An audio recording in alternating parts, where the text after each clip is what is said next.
Welcome. You are listening to The Travel Winds, hosted by Pete Kotzbach. This is a weekly interview show about people who travel for work and all the ups and downs that go along with it. Here we go.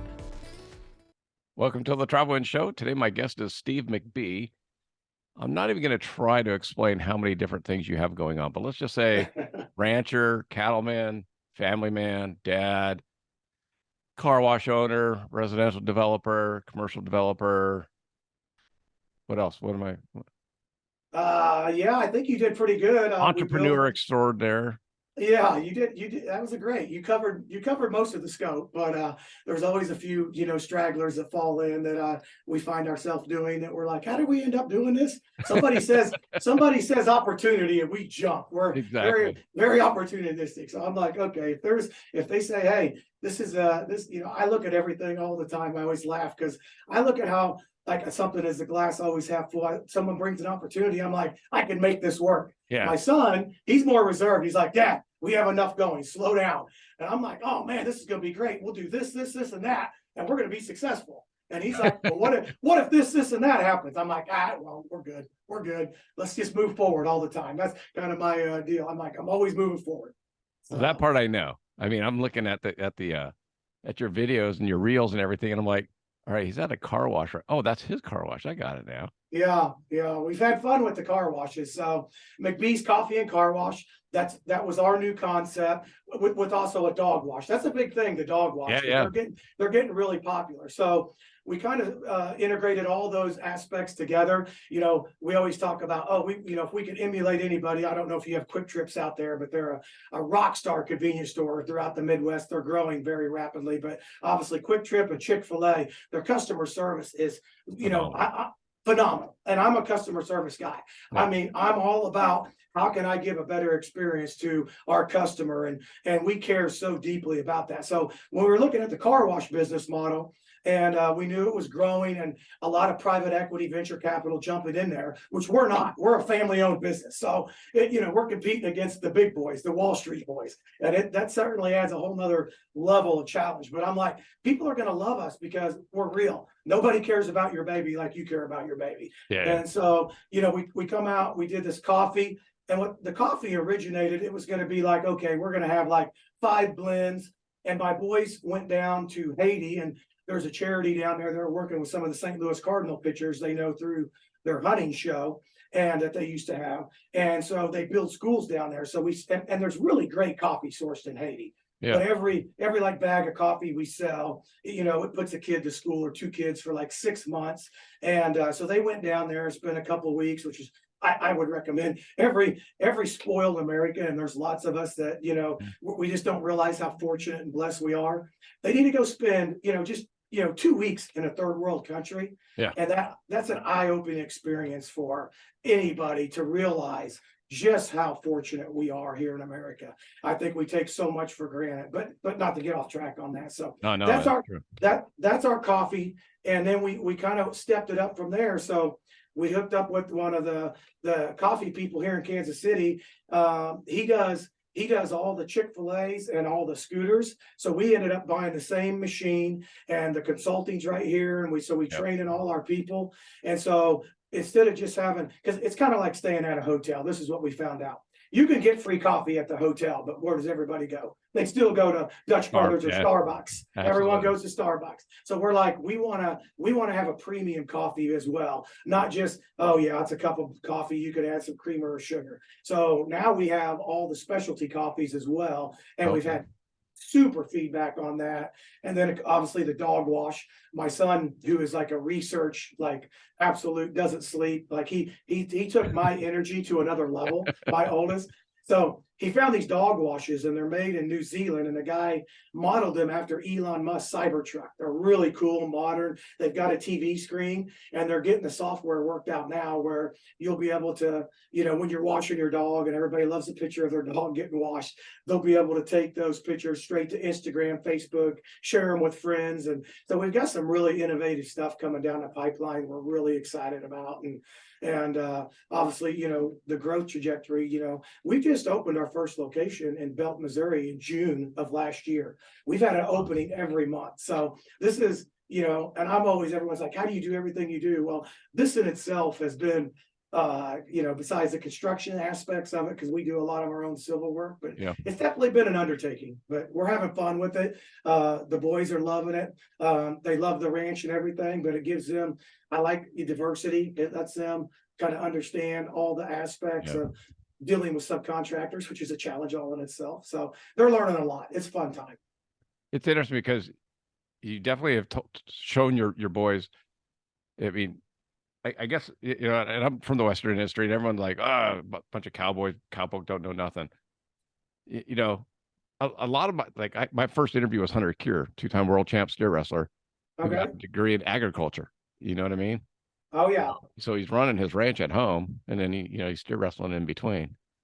But you sent the boys off to school, and they got masters and everything else. So For sure. I'm going to tell you, you know, and you see in any industry, there's so much roll up and, you know, so with the big corporations getting into the ag space and everybody buying farm ground. And I mean, to compete, you better know the numbers in the books. I mean, you can know how to raise a cow, how to pull a calf, how to plant corn, but at the end of the day, you better know the numbers. And, you know, that's one of the things that, you know, I insisted with the boys. I wanted them to have that background more as a safety net as well. Hey, you never know. Everything's a risk in life, and you have something to fall back on as well. And I wanted them. One of my accounting firms, you know, they did a lot of research on what the most sought after kids coming out of college, and it was any business degree, which everybody has, but it had to be coupled with a finance degree. And I wanted all the boys to understand the financial side of, especially farming. Farming and ranching is one of the most, if it's not in your blood, I don't know why anybody would do it. If you don't love it, and I tell that in every interview I get, that's everybody right. that walks in the door, I'm like, if you don't love this, you don't do it, because it's a lot of hours, and you know, you're not always appreciated. I mean, when you're raising livestock, it's 7 days a week. There's no, hey, it's 20 below zero. I don't feel like feeding the cows today, or breaking ice, or making sure they have water. There's no option. It's a commitment. And, you know, so the boys understand that. Work ethic means everything to me. My dad was one of those guys that would outwork 3 men. And all I ever wanted to do when I was growing up was everybody talked about my dad when he was 12 years old. He dug his grandpa's basement with a shovel. 3 days, he dug a foundation with a shovel. And everybody would always talk about my dad. And I'm like, when I grow up, I want everybody to say I worked that hard. Now, I can't hold a candle to my dad, but hey, I just want my boys, that work ethic means it absolutely shows people's character. And in today's world, that's kind of going away. We've kind of got, you know, so having boys, and they were spoiled. I'm not going to sit here and say my boys were very fortunate growing up. I mean, but they worked hard. They worked hard. They did good in school. I was very disciplined. My dad, you know, he was disciplined. It was a different rule. Yeah. Yeah. I'm with you now.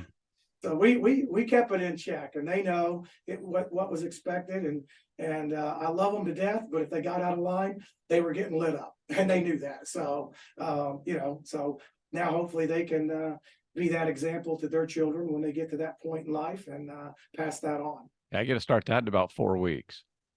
What's that? I get to be a grandpa in about 4 weeks. Oh, well, congratulations. Is that the first one then, huh? Yep. Yes, sir. Wow. Yeah. Excited. Yeah. I'm not there yet, but I'm sure it'll be soon enough. So I'm like, I worry about my third son, Cole. He's living up to the black sheep, the third child syndrome. I'm like, Cole, don't you make me a grandpa early. You know, let's keep this in check. We've had a couple of close calls. And I'm like, Cole, don't do that to me. So anyways, no, he's a good kid, but he's definitely the ornery one of the bunch, for sure. For sure. Yeah, it's my younger one. She lives outside of Knoxville. And, okay. Yeah. I'll be heading out there in a few weeks just to see the baby. We've got a place in Nashville. We love going out to Nashville. We've got a couple lots out there that we're going to build car washes on, and a lot of house out there. We love Nashville. I'm probably good I don't live out there, because I've got be in a little trouble. We love Nashville. It's close enough for you to visit, but not. That's exactly right. Jump in a car, 7.5 hours, and we're in Nashville. I was gonna say, so you're up in Gallatin now, yes, right, with the ranch, but then you still have a lot of things going down on Independence, and Yeah, Independence, Kansas City. So I have a home building company. At one time, I've always had the farm. So I'm from a small town, Bramer, Missouri, which is about 30 minutes south of Gallatin. And when we were young, of course, my dad, worked all the time, but my dad wasn't into sports. All he did, we went hunting, fishing, trapping, everything outdoors.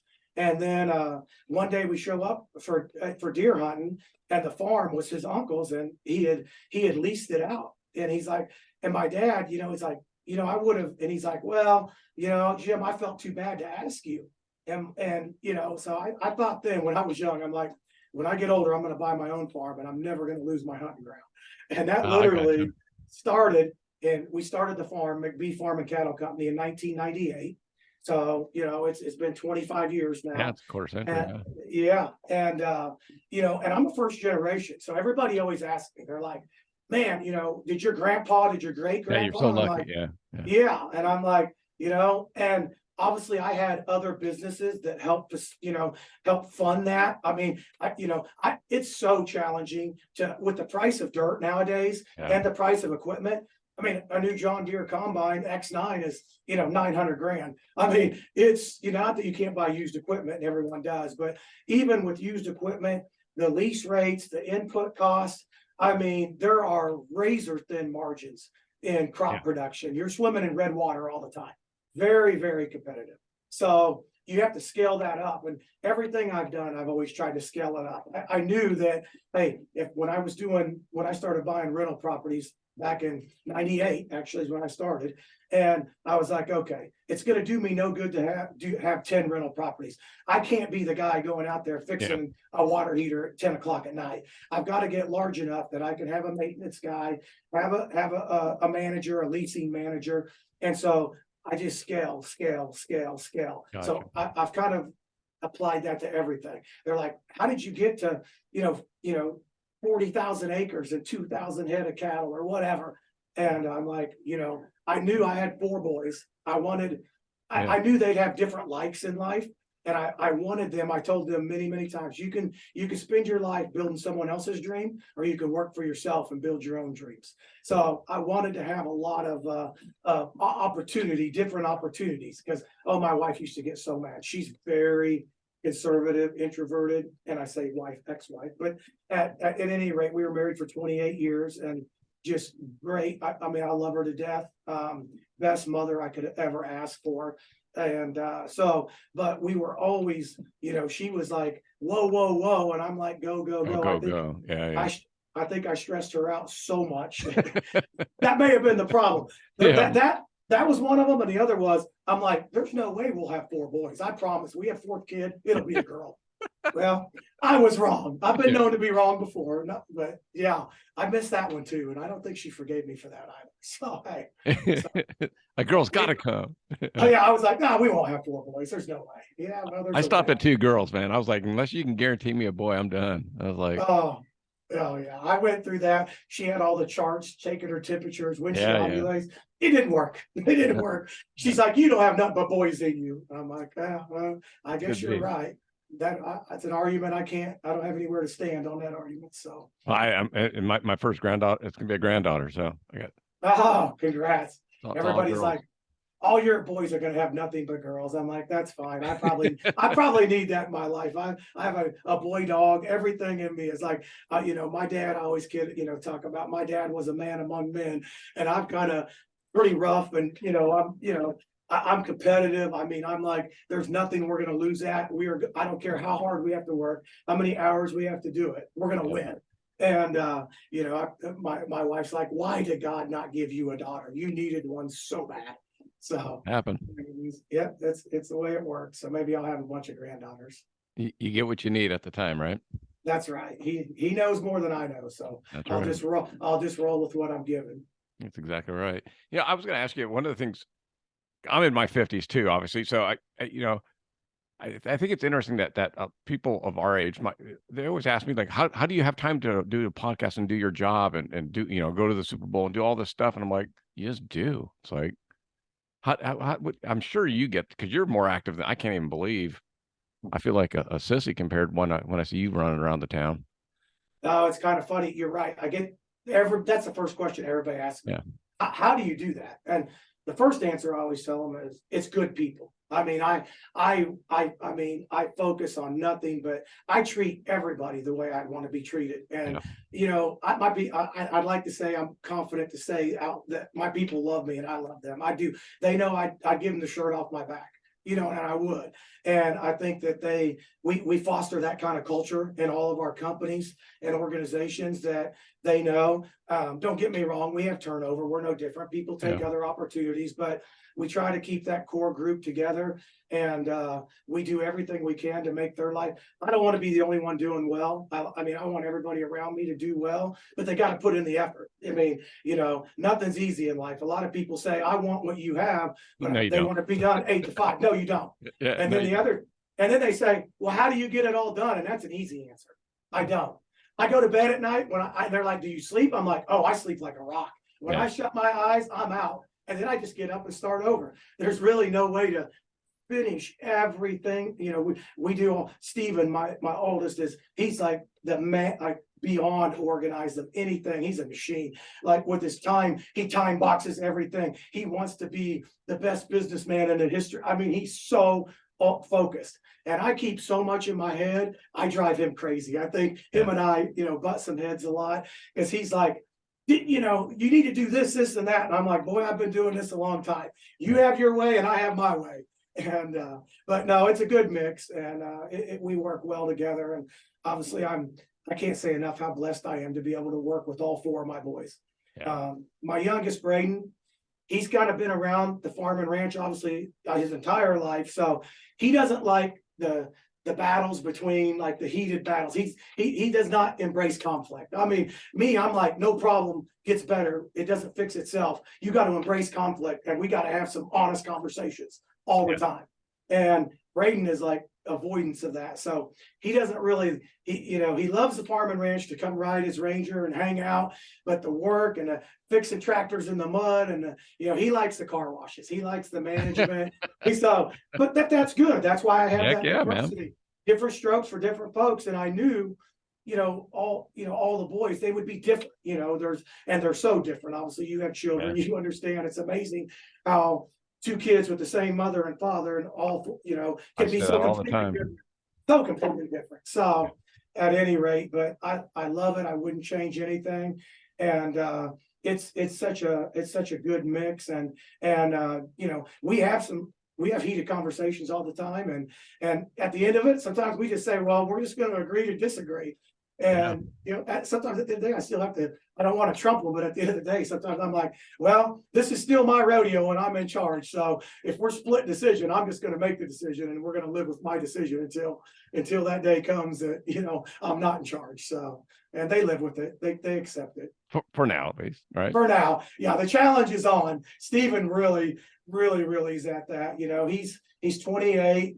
He's had his MBA. I mean, he was the top of his class academically, all state quarterback, Jesse was all state. I mean, so they're very athletic, very bright and articulate. And, I've told some people this before, but as a mother and father, Christy and I, we had the superintendent of the school district come to us and say, in all his years in administration, he's never had 2 kids touted so much by all the faculty. He said they are such leaders. And I'm a proud father saying that, but it's a true deal. And, I'm blessed to have the kids I have, and but they're getting to that age that, I think Steven thinks he thinks he's brighter or knows more. He reads like 70 business books a year. He's got his own little platform going. So he definitely is, challenge my authority. So. And mine are 27 and 29, and 27, right in line. Yeah. And it was interesting because the 27-year-old is the one that's pregnant, and she's married, and moved away from California and moved to Knoxville because that's where they wanted to raise their family. It's like, all right, you got to kind of respect it. But yeah, that's good. So one of my wife's and I biggest battles was, so Stephen, when he was getting out of high school, he had a ton of colleges offers, but he had, because of his academics, he had a stack of handwritten letters from like Harvard to coach. I'm like, Stephen, you need to go out there. You will meet people you can network with for the rest of your life. And boy, his mom wasn't having nothing. Her baby was staying home, and we battled and battled and battled. And he looks back now and he's like, I can't believe I didn't go away to college, which he went to UCM, University of Central Missouri, and where he got his MBA as well. But I mean, he commuted. He didn't even stay there. And at any rate, it helped on the farm and ranch. He worked. I mean, all my boys have worked the whole time they've been in school too. I wouldn't have it any other way. They're not gonna freeload. They're gonna earn what they get. But at any rate, I think that, and she looks back now and she'll say, yeah, it would have been good for them to go live on their own and be away from us, because I said, go ahead. I was gonna say, what's interesting is that my oldest went to Towson back in Maryland. Okay. And then when she got done with college, she wanted to come back. My younger one, who went to college here locally in Northridge, when she got done, they moved away. Wow, that is ironic. Yeah. Yeah. Well, I just wanted them to, I told them 1 year, your freshman year.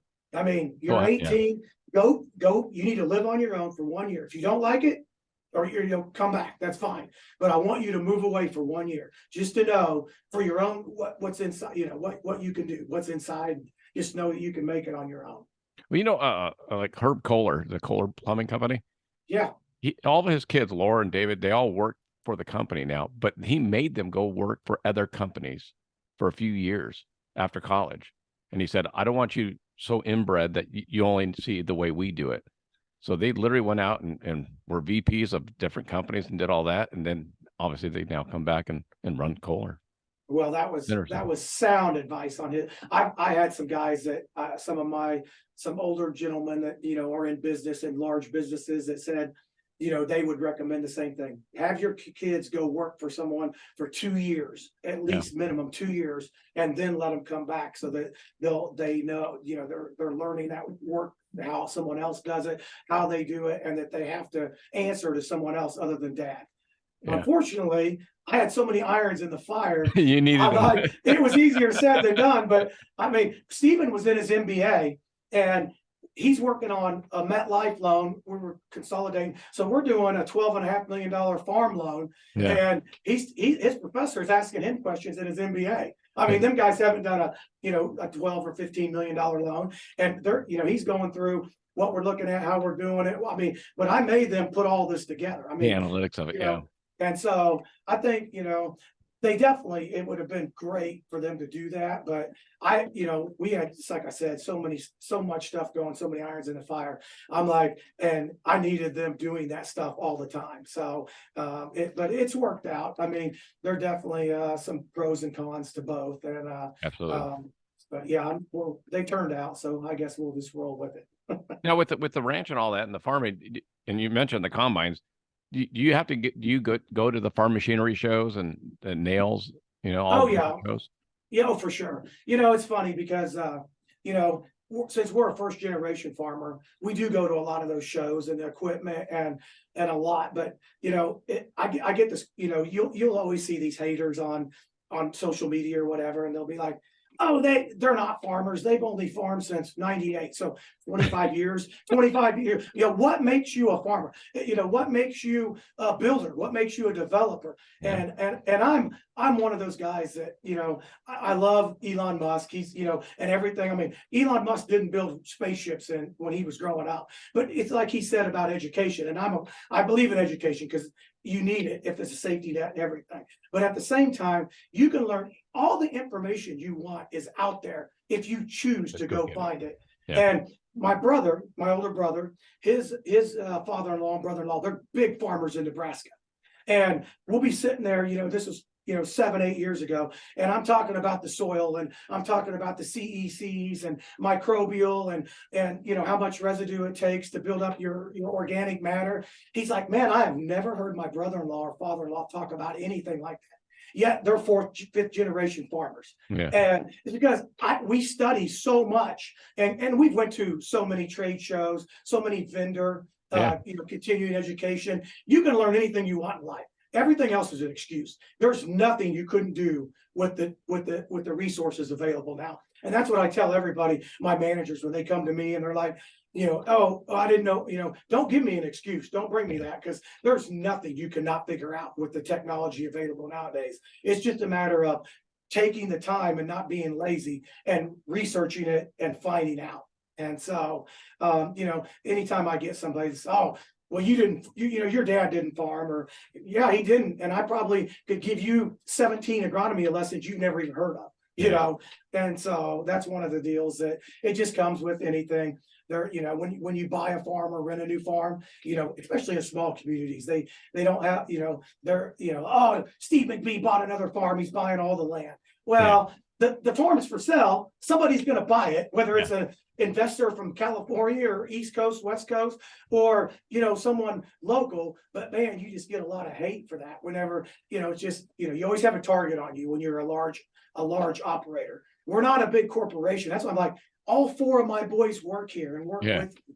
We're a family business to the core. I mean, even in the car washes, I've had people come in, they're like, how could you start all these without getting investment capital or having a hedge fund or, private equity? And I'm like, we just solved the problem. I mean, I have 30 banks I have relationships with. They know my work ethic. They know my boys' work ethic, and we just grind it out. We're grinders. It's, it's interesting. I started my podcast because of the same way. It's like we grow up as parents telling our kids, you can do whatever you want when you grow, as you get older, you can do whatever you want. You can be a president. You can do this, that, and that. And then at some point, a lot of people are our age group. I'm 55, so in our age group, absolutely, I'm 50. They kind of give up, and they go, Oh, I can't do that. I can't figure that out. And I wanted to start this podcast 4.5 years ago, almost 5. And I was like, I've never recorded my own voice. I've never used a mic. I don't know about different mics. I don't know about, and I'm like, but I can figure it out. That's exactly right. So I'm Googling, I'm YouTubing, I'm talking to my daughter. You figure it out if you want. And if you want it bad enough, that's the difference. It's that desire. And that's what I said earlier. So many people say, they come to me and they're like, I was at a K-State whenever Stephen was touring out there for football. And one of the coaches is Bill Snyder, actually, who's retired from there now. Yeah. But he's like, I'm gonna ask a real simple question. Who in this room wants to be successful? Well, of course, 100 out of 100 hands went up. Yeah. And then he's like, I'm gonna, how many of you have a plan? And only half the hands went up. Okay. How many of you have done anything to institute that plan? And like 5% of it come down to like half of 1% that actually the first row, the ones that want that, everyone says they want it. I want to be successful. Well, then why are you going to the bar with your friends at 5 when you get off work? Or, instead of going, and I mean, there's time if you make the time to make it happen. People just don't do it. That's the bottom line. Well, obviously, totally agree with you. How do you stay in shape? And I like the idea that you don't do sugar. You're heavy protein. Is that over time, or have you always been that way? Well, I pretty much always. I'm pretty high energy. You could probably tell. I'm always passionate. But so Stephen, like my oldest, he is like a health nut. Like he hadn't drank any pop since he was in 8th grade, and he studied everything. And I mean, he's got his own little Encompass, and he's written a book already and done it like on health, and so. And then, so we're all so competitive. I mean, I like to lose to the boys at nothing. We still, if we're doing push-ups or we're shooting basketball in the gym over here, I'm like, I don't lose to nothing. I'm like, now, if we were racing, I'd have to trip them just to not lose. But anyways, whatever it takes. Whatever it takes. And so that the boys have kept me, in shape like that and competitive. And now with this new show that is coming out that we're talking about, so Stephen's like, oh, this is going to be so good for our brand. We can market a lot of products. And he's like, Dad, sex appeal sells. You need to get your 6-pack back. So they came last September. Oh, he's like, Stephen starts a group text with me and the other boys. Yeah. All right, what's your workout this week? What are you eating? How many grams of protein? Oh, he's like trying to hold us accountable. Which sometimes I reply, sometimes I'm just like, I'm not even going to answer him. But So he's pretty. Steve is kind of the motivator for all of us on the health kick, so to speak. Okay. But the sugar thing, I mean, with cancer and everything and all the preservatives. So that in itself, I'm like, all right, I'm 50. Of course, I started about a year ago when I was like 49. I better start, eating right. I didn't eat terrible before. I'm with you, man. But I really, Stephen eats so healthy at such a young age. So we started it was just kind of a gradual process for me. And then, once we started doing it, we would have push-up contests, bench press contests. How many times can you do 225? So we're pretty competitive, and that's really kept me in pretty good shape. You felt a big difference? Oh, for sure. Oh yeah, absolutely. Like the no sugar thing. I have a Jack Murphy runs McBee Custom Homes, my custom home building company. And he would drink, like, I kid you not, I don't even want to say that, probably, I don't even know, 15 Pepsis a day. Yeah. I'm like, Jack, geez, do you know how much sugar that is? Like, he dropped the soda or just went to whatever, sugar-free soda. And he lost like 20 pounds within like 45 days. Just the sugar, I would rather, I like to eat. So I would much rather eat my food or my calories than drink it. Yes. Yeah. So I'm like, I'll drink water, and I'll have Coke Zero. That's pretty much the only pop I'll drink.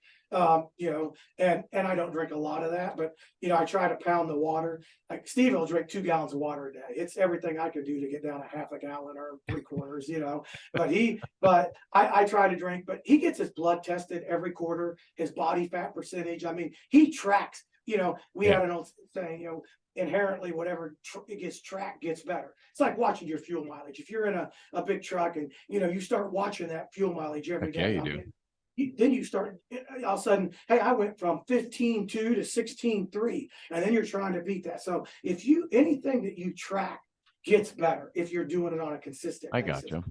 So that's kind of how we started getting into that. When I'm paying $6 a gallon for diesel here, I just keep track.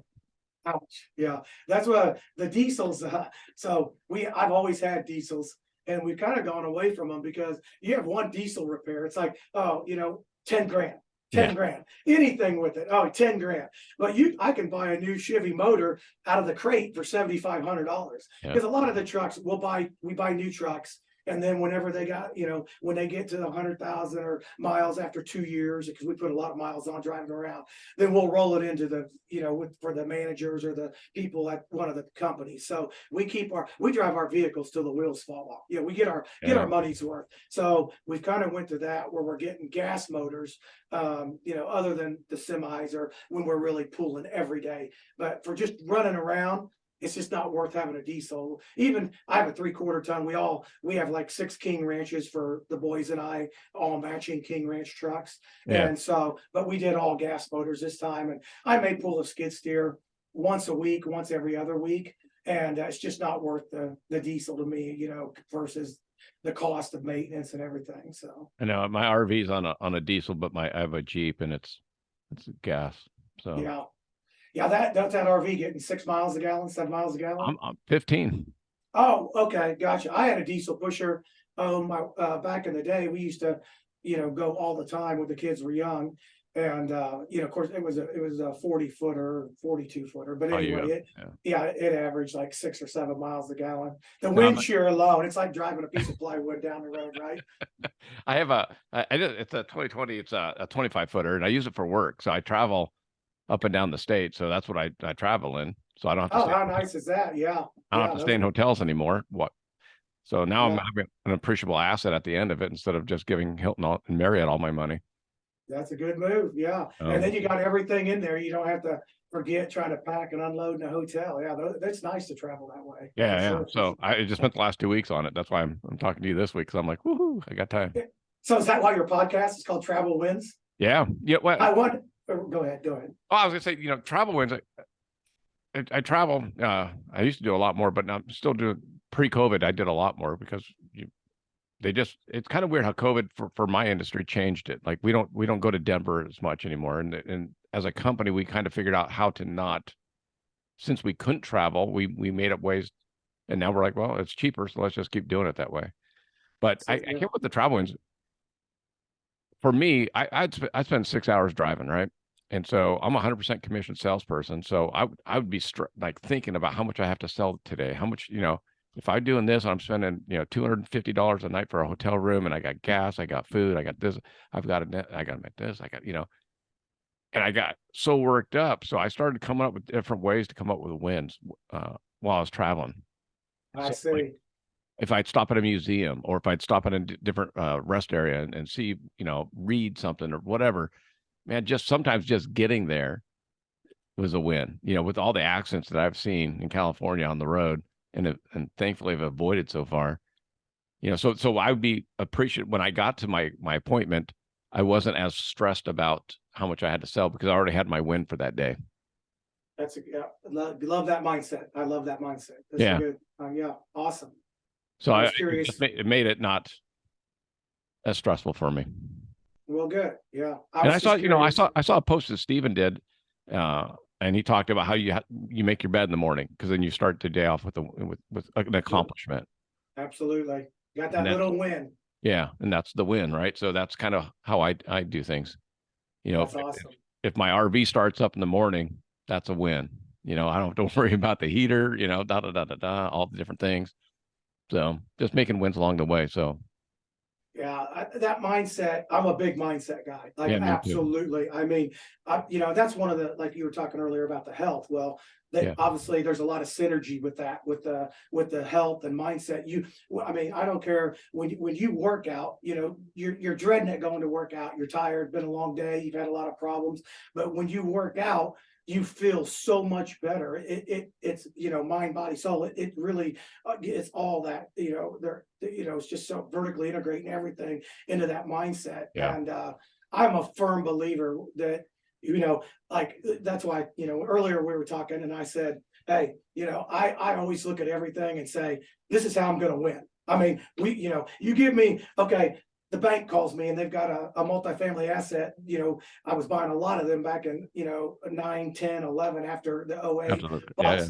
And, they're like, oh, this is a non-performing asset and this is that. And I would look at it and I'm like, all right, this is how I'm going to make it. I'm going to reposition this asset. And and sometimes, they worked out really good. And sometimes they were a fight the whole way through.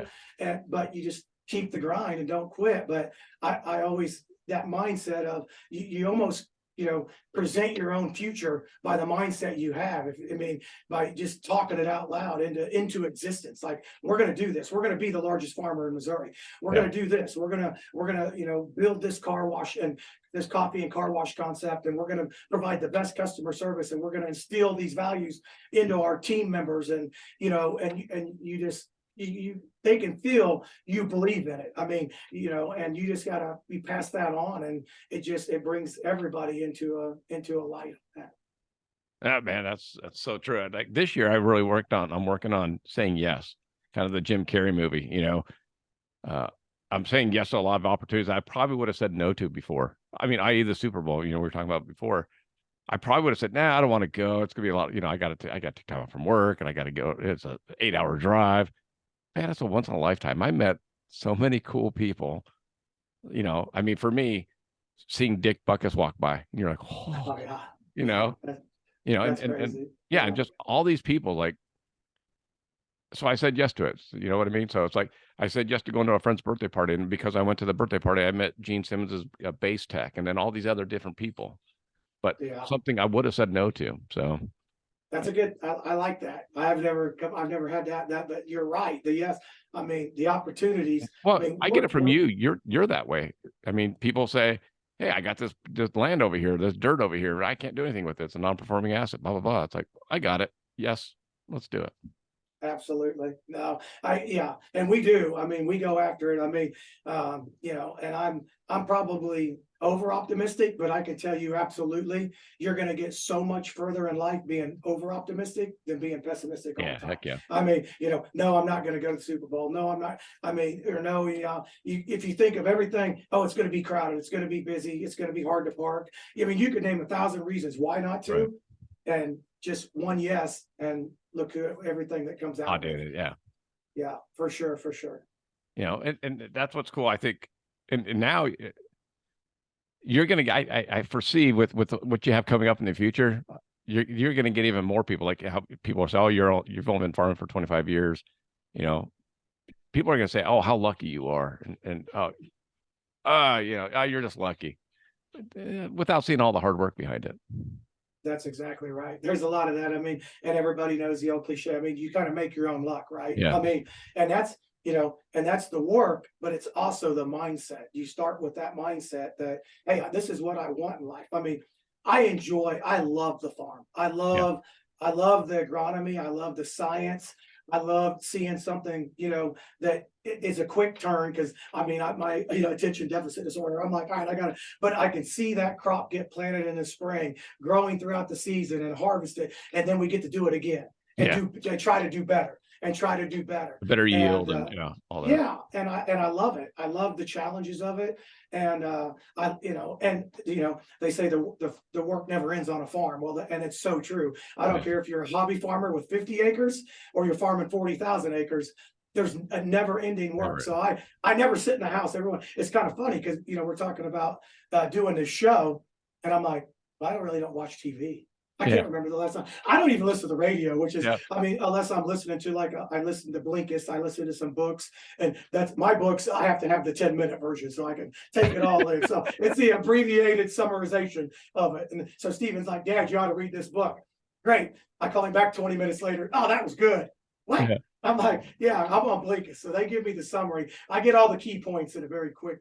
That's how I take information in and utilize it. But no, I love it. I love being busy. I mean, when people talk about, we watched the whole episode or the whole season of Yellowstone. We watched it on Saturday. I'm like, you sat down for 8 hours or whatever it took. I'm like, I would come unglued. I mean, for me to sit still for like, an hour, that's double my capacity of how long I can sit in one place. That's it. Yeah.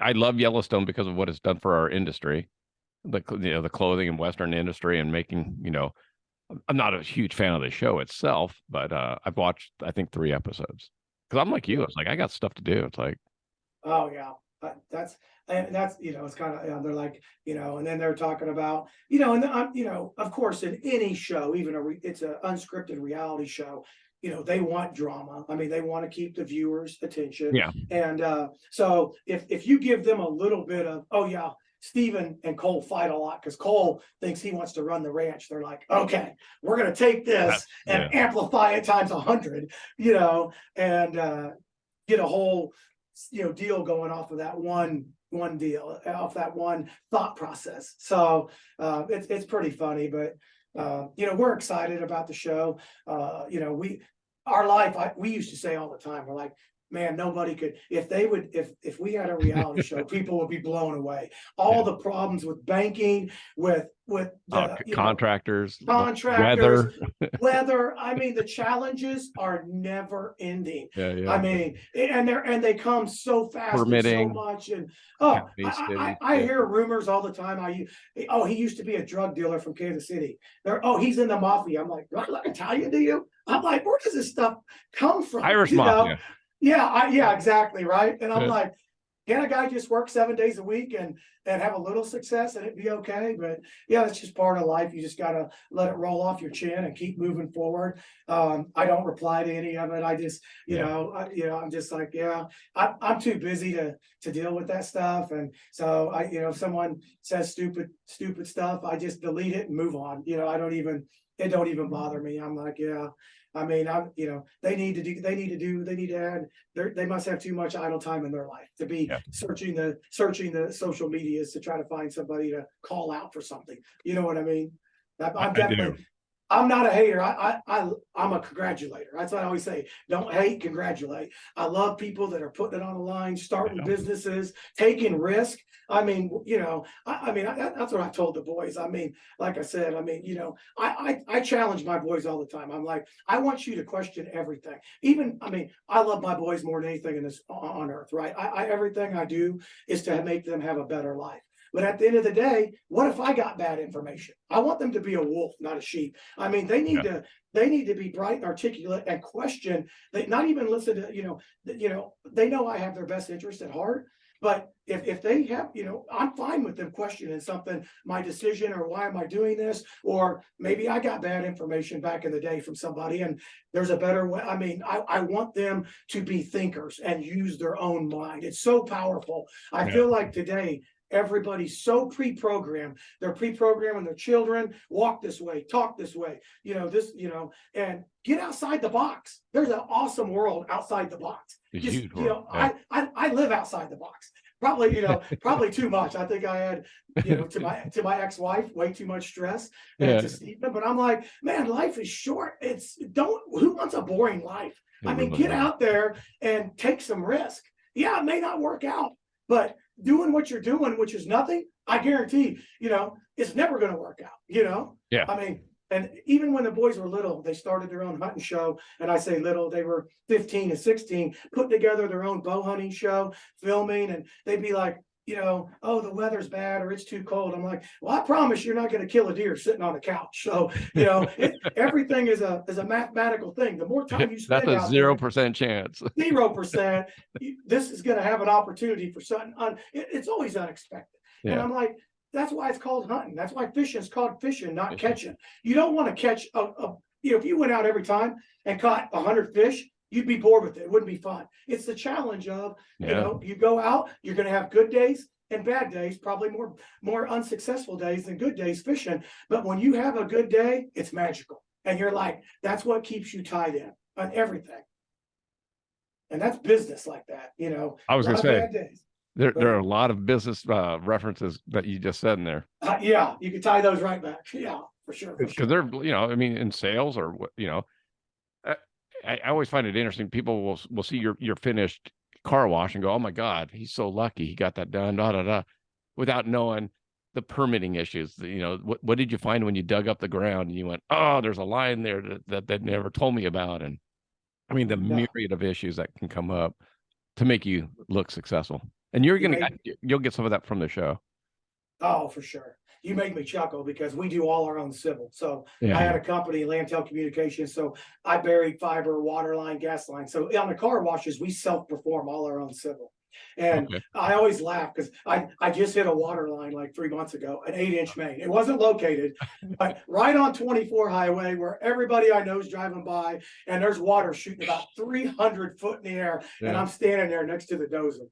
And I know everybody's like, because all the guys, like, oh, it's just, and I'm the owner, so they love that when I make a mistake. Of course. They eat that up. All my guys are like sitting it to each other. Look what Steve did. I'm always preaching safety or doing this and telling them, and then I'm out there. But no, it's making a water. But it's certainly challenging. All the different city municipalities, all the permitting, planning and zoning. I mean, you get chewed up and spit out every time you try to build something. I mean, it's a whirlwind just to get one bill. Like at least you're in Missouri though. It's you have a little less regulations than California, but I don't think we'll be coming to the West Coast anytime soon. Sorry. So we one of our contractors said that this is a true story. He was working out there, Harmon Construction here local, and he said I forget the name of the company he's working for, but he said 17 years to get a permit. I'm like, are they still alive? Like, how did that? Because it was along the coastal beach, and there was like so much red tape for like the coastal, the water, I forget everything he said, but I was like, I could tell you about them all. I'm going to scratch California off the list. I don't think I want to build there. I'm a Midwestern guy, and it's challenged. I can't imagine it being harder than it is here. And then I hear that story. I'm like, all right, I tell my team, we got it good here. I told you we were lucky. So, and there's out on the 10 freeway, there's a fly that is indigenous to that area, and you are not allowed to build in certain areas because it would tear down this fly's habitat. Wow. And they had to get a special permit to build the 10 freeway through it. And then they had to build all these different land spaces and create more open space for a fly. That's a true story. I was like, are you kidding me?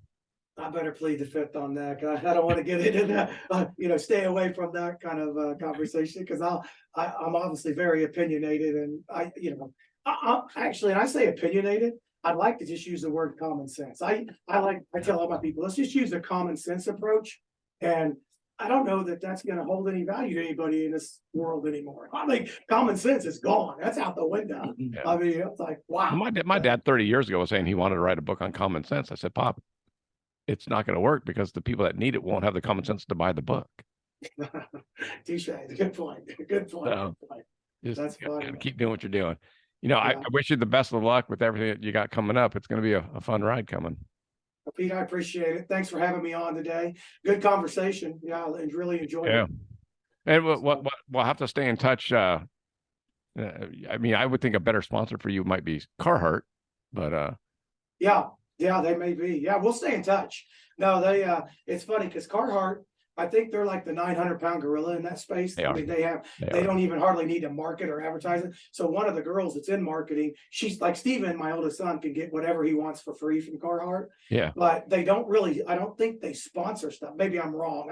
I'm trying to remember. Okay. Because he's like, they just have so much market. People, they're just selling it, off the brand. It's just exponentially just, kind of just runs itself. And so it's perpetual was the word I was looking for. They just, sell or get their sales regardless of who they sponsor or don't sponsor. But that's why I'd like to find a smaller brand that we could partner with. I'd like to have, some like our logo, our McBee Farm and Cattle Company logo, which is like the bullhead. That's our brand behind us. Yeah. So that's actually that's our cattle brand, McBee Farms, and then our bullhead is McBee. So we have those two logos and brands that we run everything through. But I'd like to partner with somebody that is looking for growth, and hopefully, with the show has some success, and I'm confident it will, because I have a saying, be active in my own rescue or be active in our own rescue. And we want to make it good. We want to make it exciting. And we do have a lot happening every day. So I think it'll be,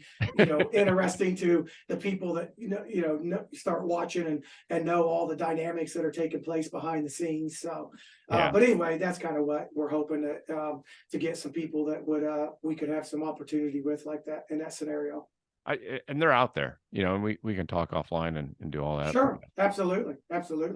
There might be some good, smaller farming brands, brands. For sure. Yeah. I'd love to visit with you about it. And then obviously when the show kicks off, if you wanted to do have another podcast where I could have the boys on here with me. And there you go. Kind of talk. Yeah. I mean, it'd be a pretty interesting dynamics between us and probably good conversation. Yeah. Hearing both sides. I'm trying to think if I had my daughters here sitting next to me, it'd be interesting. Yeah. There's definitely two different perspectives on every conversation, right? Yeah, buddy. Oh, that's the truth. I think I'll stick with you for a while. You're my age bracket. Oh yeah. Turn 51 tomorrow.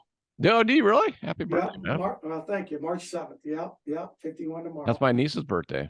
So is it? And she's pregnant with her second right now. So congratulations. Yeah, that's awesome. We're all on the baby, and she just turned 30, I think she turns 31 tomorrow.